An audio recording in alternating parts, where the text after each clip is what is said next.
L'Église catholique fait mémoire de martyrs de Saint Jean-Baptiste et de Sainte Sabine. Martyrs de Saint Jean-Baptiste. Plus de 300 gens auraient illustré ce nom qui signifie « Le Seigneur fait grâce ». La liturgie fait aujourd'hui mémoire du martyr, la décollation, de Saint Jean le Baptiste, précurseur du Messie Jésus. Chaque année, comme Saint Pierre et Saint Paul, il a deux fêtes, sa nativité le 24 juin et son martyre, le 29 août. Cette célébration met en relief son témoignage envers la personne du Christ, l'agneau de Dieu qu'il a annoncé, désigné et précédé. Il est la voix qui a rugi dans le désert, préparant la route au Messie qu'il a baptisé dans les eaux du Jourdain, pour satisfaire sa demande de devenir solidaire avec toute l'humanité. Seule la condamnation à mort parvint à réduire au silence la voix puissante du dernier prophète de la première alliance, devenu le premier messager du Christ et de son évangile. Jean avait osé reprocher publiquement au roi Hérode Antipas sa conduite immorale. Il est emprisonné puis décapité dans la prison de Macéronte qui domine la mer Morte. Et la liturgie de la messe de ce jour en fait parfaitement le portrait. Parlant sans crainte devant les rois, il a donné sa vie pour la justice et la vérité.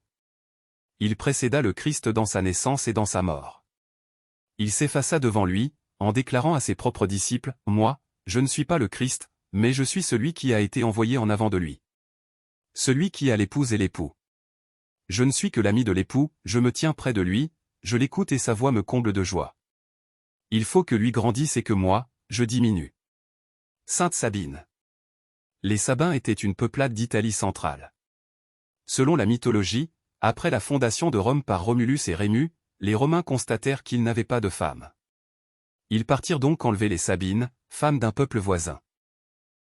Une guerre se déclencha, mais les Sabines firent cesser les hostilités en acceptant de rester chez leurs nouveaux époux romains.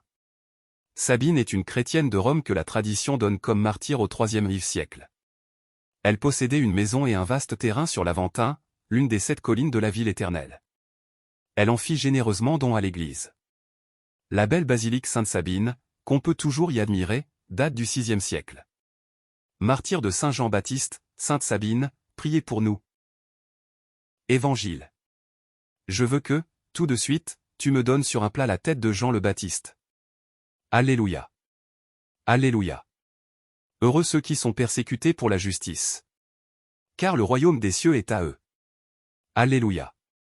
Évangile de Jésus-Christ selon saint Marc.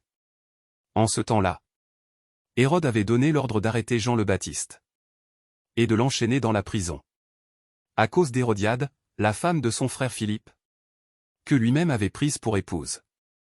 En effet, Jean lui disait : « Tu n'as pas le droit de prendre la femme de ton frère. » Hérodiade en voulait donc à Jean, et elle cherchait à le faire mourir.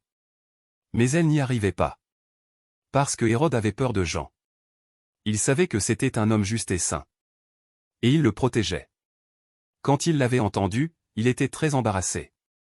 Cependant il l'écoutait avec plaisir. Or, une occasion favorable se présenta. Quand, le jour de son anniversaire, Hérode fit un dîner pour ses dignitaires, pour les chefs de l'armée et pour les notables de la Galilée. La fille d'Hérodiade fit son entrée et dansa. Elle plut à Hérode et à ses convives. Le roi dit à la jeune fille : « Demande-moi ce que tu veux, et je te le donnerai. » Et il lui fit ce serment : « Tout ce que tu me demanderas, je te le donnerai, même si c'est la moitié de mon royaume. » Elle sortit alors pour dire à sa mère : « Qu'est-ce que je vais demander ?» Hérodiade répondit : « La tête de Jean, celui qui baptise. » Aussitôt la jeune fille s'empressa de retourner auprès du roi, et lui fit cette demande : « Je veux que, tout de suite, tu me donnes sur un plat la tête de Jean le Baptiste. » Le roi fut vivement contrarié, mais à cause du serment et des convives, il ne voulut pas lui opposer un refus. Aussitôt il envoya un garde, avec l'ordre d'apporter la tête de Jean. Le garde s'en alla décapiter Jean dans la prison.